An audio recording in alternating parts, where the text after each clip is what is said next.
Welcome to the Hilton Head Livin podcast. I am your host, OT Gibbons. Our mission with all of our content is to make sure you get the most out of your time on the island.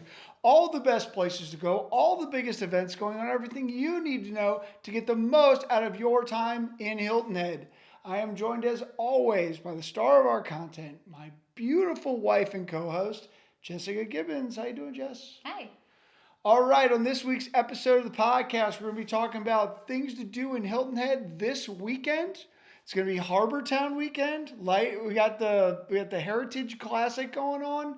Should be a lot of fun, a lot of good stuff going on. And then we're going to be talking about our favorite new thing that we tried this last week.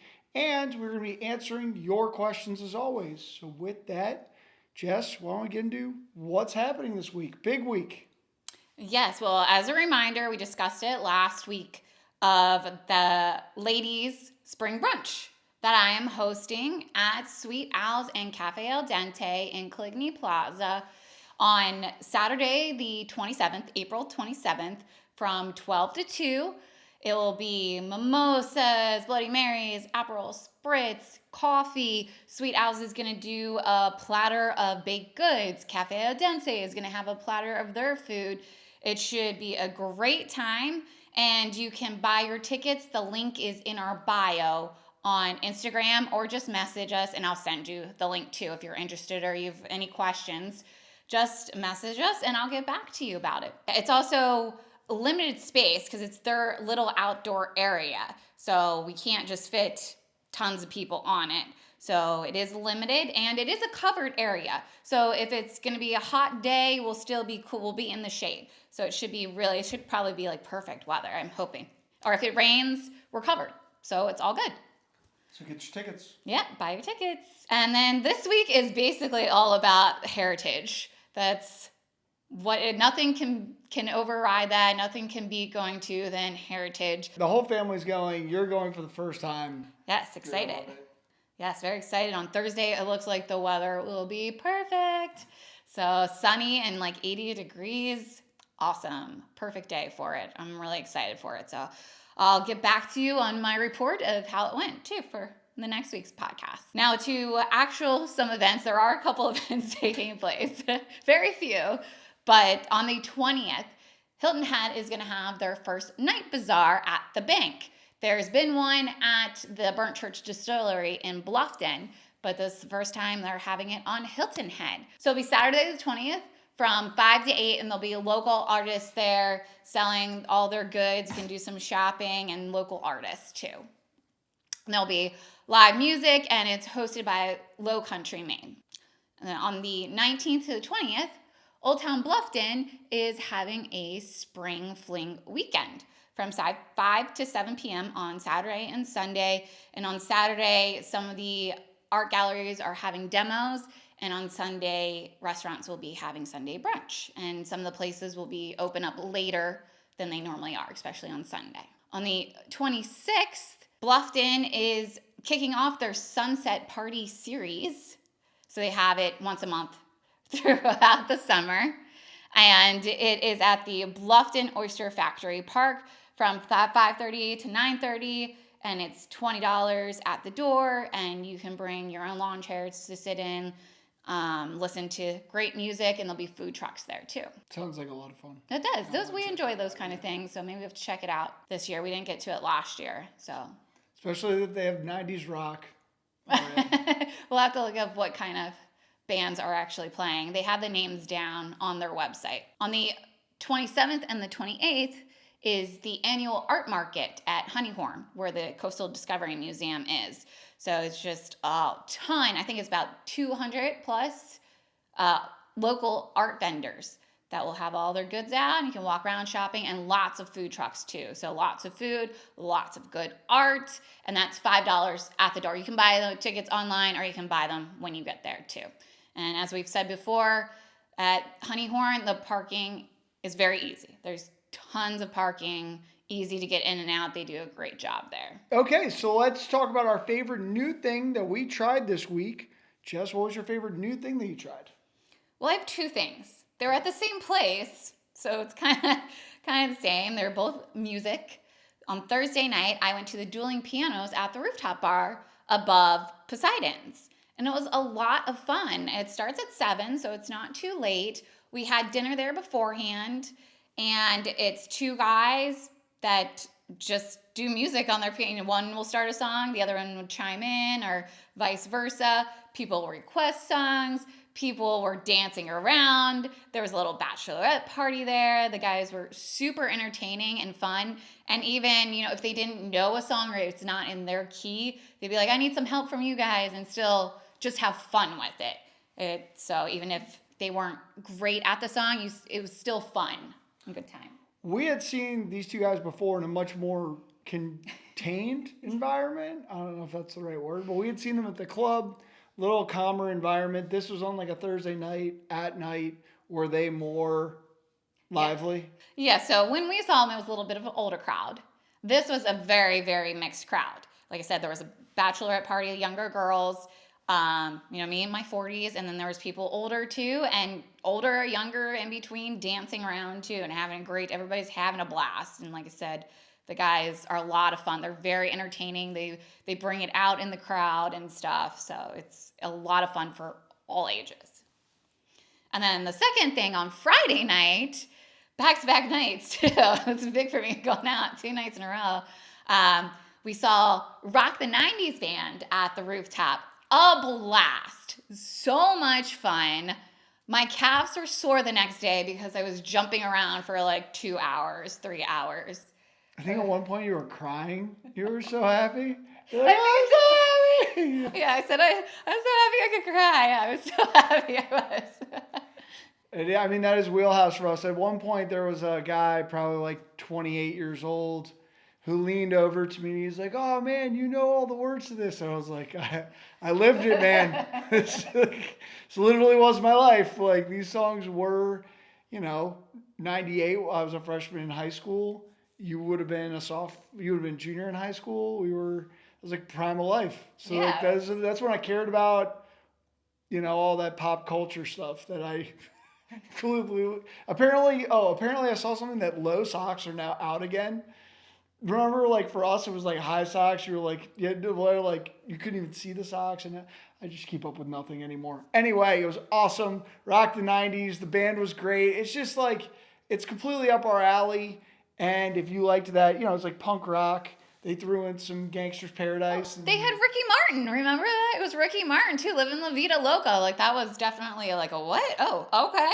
We're going. They even said that they've been performing there for a while. But they're not a Hilton Head band. I actually looked them up. I became a groupie. I'm following them on Instagram and becoming a groupie. They're in Florida a lot, and then near the end of the summer, they're like in Charleston again. So might have to make the drive to Charleston. They're a lot of fun though. They were a lot of fun, and they sounded really good, and all the members of the band were great and stuff. Solo guitar stuff going on. They were definitely rocking out. So that was a late night for us. Because it doesn't start till 9. Those kind of things don't start till 9. So I think like 11:30 might have been their last song. I don't know. We kind of left, but so. Yeah. And 2 thumbs up, Poseidon rooftop. I wanted to talk about 1 second about how well managed that place is. There was one unseemly character there, I'll say, and like a table full of ladies and gentlemen that were of kind of our age were very clearly getting disturbed by it. Someone had said something. They got that guy out of there in like no disruption, like 0.1 seconds. Like, their staff, we didn't wait for drinks. Like, they had a ton of people in there too. Just a really, really well managed, unbelievably great site for like that kind of thing that we love. Little like dance floor, circular bar. Like it's really a perfect setup for what we love. And it's a good amount of room too. Like, it's very big. So, I mean, of course you can be up front by the stage and it's definitely more crowded, but there is space. Like, around the bar, there is space, which is very nice. How about you? What was your new thing that you did this week? Have you ever been on vacation and needed to print something? Like, just work-wise, school-wise for your kid, like any of that stuff. It's happened to all of us, right? Yeah. All right. So it was tax week this week. We do not have a heavy-duty printer. We actually don't have a printer at all. And my parents have a printer that prints like maybe 2 pages. And so you're printing like a 40-page document, total nightmare. I've tried going to like FedEx and all these other UPS, and there's lines and it's a total nightmare. I somehow stumbled upon Staples, and I just like 10 stars. If you have like a 40-page document or 20-page document and Cam Scanner, one of those apps like doesn't work, you need to scan it, copy it, print it, whatever, go to Staples. It's really, really fairly priced, very inexpensive compared to the other stuff, and there's never anyone there. There's always a guy working that can like refill the paper. I'm in and out of there in like 3 minutes, and it's on the way to my parents. So shout out Staples on Coligny Circle. I hope it never goes away. Is it Sea Pines or Coligny? Sea Pine Circle. Okay, Sea Pine that's Circle. what I thought. I didn't Yeah, know. sorry. It's in the Publix grocery store. It's right next to the Five Guys. It's right there. I mean, it's usually dead. Like, there's never anybody in the parking lot. I was about to say, I feel like I drive past it to go to that Publix, and that parking section is always empty. Always. You know what's over there is that place where you want the happy hour, that like wine. The rollers. Yeah, yeah. And that's like where most of the parking's for. Is like Staples is really, and it's been great. Like I go there to print and scan everything. So if you are on a vacation or if you're down here and you need a bigger document printed, scanned, and you're desperate, shout out Staples. No, that is good because it doesn't happen often per se, but there's definitely been times when you need a printer and then you panic, or it's like you say, UPS or FedEx is expensive too, or there's lines. So that's good. Weirdly excited about that. I love that discovery. It's like my favorite thing I found on the island. I wouldn't be able to survive without it. Like I very literally like couldn't do like what are you supposed to do as a normal person? Like rent one of those. I think you have to rent them. You know what I'm talking about? Like the big ones you have in like the offices.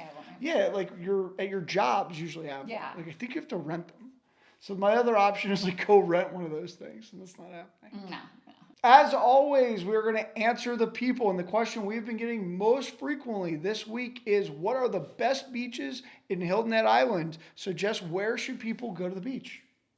Well, I'm going to say my favorite is Islanders Beach, although it is a little bit more for residents, but there are, I think, 30 metered spots.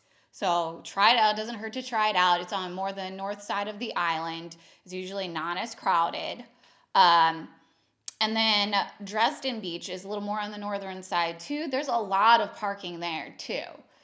Which ones are those? Which one's Islander? Which one's Dresden? Remind me. We made a YouTube video about this that's out there about all the beaches, a whole beach guide. So if you want to go check that out, it's a great resource. But I'm notoriously bad with like where I am still on the island. So which one's Dresden? Which one's? So the Islanders is the one that we found out to get the residential pass. Yep. That's when we first found out about it. That one's great. That one's great. And then the Dresden is the one over. So when we first moved here, we just went to Folly Beach because our Hilton Head Plantation sticker, we could park there for free. Turns out that's the smallest parking lot. It's a tiny parking lot where we take the dogs. Yes, tiny parking lot. Tiny parking. And that's what we kind of thought they were all like that until we went on this little beach exploration. And then we realized there's huge parking lots. So the Dresden one is the one after Folly Beach. Is that the one with the basketball courts and baseball fields, or is it the one with like the playground? The playground, the one it's Chaplin Park. Yes. And that one's got decent parking. Yeah, that's right there. Decent but the Dresden parking lot is like very massive. That is like a really big one. And then what's the hidden one that's maybe not as, some people probably wouldn't like that one with Fish Hall. Yeah, but that's more like seashells and high tide. Like that's not as beachy. It's more naturey. Okay. It is very cool at low tide. You can walk out super far. There isn't as much beach per se either than the ones that are on the coast. This is right at the north part, so it's where the ocean is meeting the whatever body of water. There's so many. I don't know if it's a sound of whatever, I don't know. So sorry that I don't know the correct term, but that's why it's a little more naturey. But it's very cool, and it's nice to walk along too. Jess has become very afraid of the spell check, grammar check police. Stop policing it, people. Like, we're just trying to give you the information. Like, so we misspelled it. Like, get over it. Give me a break. Seriously. Pronounce it wrong. I know Like, I have a gotta be weird little kidding me. accent thing too. Like we're just stop worrying about it. You don't have to worry about it. Forget that. Those people drive me crazy. And then there's obviously the more popular beaches with Coligny and Sea Pines, and I know there's some tips for people going to those as well. Yes, there's in Coligny. They have a free little trolley, not trolley, a free. It's basically a big golf cart. Yes. And that's sometimes you see it on the main road and it drives you nuts because it goes very slow. But they do have that, so if you do have to park a little further away, you can take the little free golf cart trolley to the beach. Right. Because a lot of people do love Coligny, and they have the water fountain feature at the very front, which is great for kids. You know, if you're tired of sitting in the sun at the beach and tired of the sand, you can sit to the side and your kids can play in the little water feature. It is pretty easy for drop-offs. Yeah. Like, it is pretty easy for drop-offs. It's designed well. There's 2 bathrooms there. There's benches for people to sit in. If you're a dad or a mom and you're unloading 6 people to carry all the chairs and stuff, and then you got to go park forever away, Coligny is kind of designed well for that, I would say. I will say something that surprised me about the beaches here when we moved here is that they all have bathrooms. Like, that's, up north, or like we went to Delaware beaches, there'd be one bathroom like in the middle of the boardwalk, and like that you'd have to walk a while to get to it. So this, I feel like, really nice. And there's rinse-offs and water fountains, so it's really nice. And then if the Coligny parking lot is full, or if you need to go check out something else, there's Adler Beach right down the street, which you might miss it. It's across from what hotel is that? The Marriott. It's in or through the Marriott, and you got to park across the street to get there. Is that what it is? Yeah. So it's the parking is in like a church parking lot, and then you take the little path over the street, and it's a path to the beach. And that's where Loggerhead's Beach Bar is, which we love. So that's a lot of fun and a good option too. And then Sea Pines. So Sea Pines has the beach club there, which is great. They have the Coast restaurant, the little beach bar right on the beach. They usually have a guy in the summertime playing live music, a lot of fun, except for you can only park in the front parking lot there if you're a resident of Sea Pines. So a lot of people ride their bikes there. They can see on the on-season, I think it was Memorial Day last year, like 200 bikes, I think. And just to clarify that, if you are Airbnb-ing, if you are renting through Sea Pines, or I think maybe if you're renting through Sea Pines, maybe my mom mentioned something, if you're renting like through the Sea Pines Corp or whatever. But if you're an Airbnb, VRBO guest staying there, you're not a homeowner, you cannot park in that parking lot. Yeah. So you have to ride bikes, walk, whatever you got to do to get. And they monitor it too. Yeah. They definitely monitor it. But it is worth going there because the beach club is awesome. And they have the little free trolley, Sea Pines free trolley, that you can take to get there too.